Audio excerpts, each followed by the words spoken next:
Dr. Frankl, what is the difference between people who are able to pick themselves up, get over life's problems, and those who are not? The decisive factor is decision, the freedom of choice, the freedom to come up with a decision. It should be, I would like to become this way or another, in spite of conditions that should only seem to fully determine my behavior. I wish to act freely as a responsible being, which is a human being. I wish to act in accord with heredity and environment, owing what I become to them, but also, if need be, in spite of the worst conditions.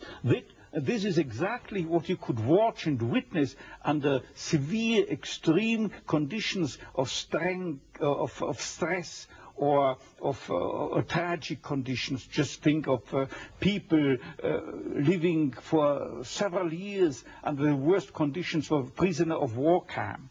There's a whole body of psychiatric literature about that, or for that matter, in concentration camps. And this is what should be acknowledged. People are free, and if you watch or study the lives of such people in just a detached, down-to-earth, strictly empirical, scientific way and fashion, in another way than you presented it and you commented it, in another way, then people get the picture, the impression of a human being as something, not someone, something that is fully determined.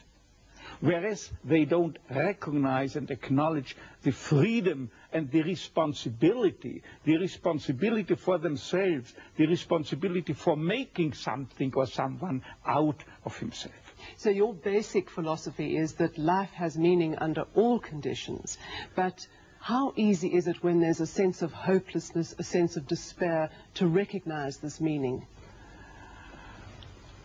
Let me confront you with a somewhat strange definition of despair. As I'm used to proclaiming is that despair can be explained in terms of a mathematical equation. D, capital D, equals S minus M. What does it mean? Despair is suffering without meaning. As long as an individual cannot see any meaning in his or her despair, he or she will certainly be prone to, in its suffering, I wanted to say, no meaning in the suffering. He or she will certainly be prone to despair and, under certain conditions, to suicide. But at the moment they can see a meaning in their suffering, they can mold it into an achievement, they can mold their predicament into an accomplishment on the human level. They can turn their tragedies into a personal triumph. But they must know for what.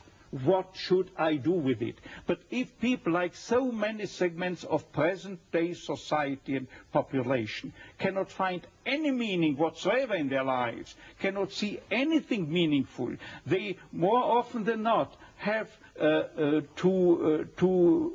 something to live by, or say at least enough to live by. They cannot see anything to live for. What is the answer to the question, why me? Why did this happen to me? The answer to such a question is nothing that a psychiatrist or any other type of a scientist can come up. But I would not share the opinion of, say, Jean-Paul Sartre, who said we have to accept and to shoulder courageously, heroically, the absolute meaninglessness of our lives. But what I think is rather that what we have to accept is the incapacity of our humanness, the incapacity to recognize the ultimate meaning in intellectual or merely rational terms. This is the only thing we have to accept.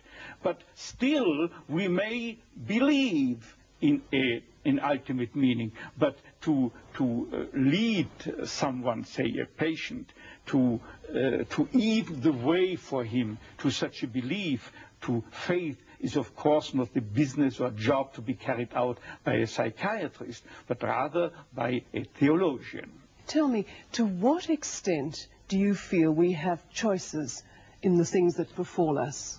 Our freedom is a finite freedom, a limited freedom. That is to say, a human being is never fully free from conditions, be they of biological or psychological or sociological kind. But the ultimate freedom is always and remains always reserved to ourselves. That is the freedom to take a stand to whatever conditions might confront us. How we react to the unchangeable conditions is up to ourselves. In other words, if we cannot change the situation, we have always the last freedom to change our attitude to that situation. Dr. Frankl, give me an example of meaning that can be taken out of a situation of despair. I once received a letter from a young Texan student who told me his own story. At the age of 17 years, he had an accident when indulging to his diving sport. And from that time on, he was paralyzed from the neck down. And he wrote to me, "I broke my neck, but it did not break me.